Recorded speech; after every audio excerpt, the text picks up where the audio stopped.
السلام عليكم. وعليكم السلام. اخي ممكن نعرف ايش عم توزعوا؟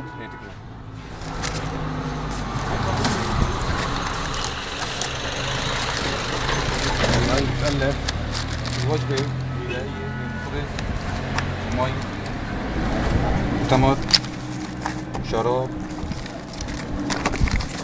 وجاتو وحلاوة وعطوم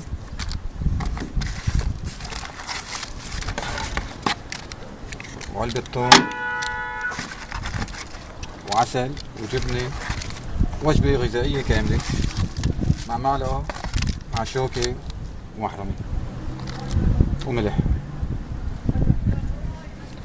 بهالحالة رح نتوجه أصبح بشكر كبير. كثير الشكر لدولة قطر وحكومة قطر وأمير قطر على هاي الهدايا، والله يجزيهم كل خير.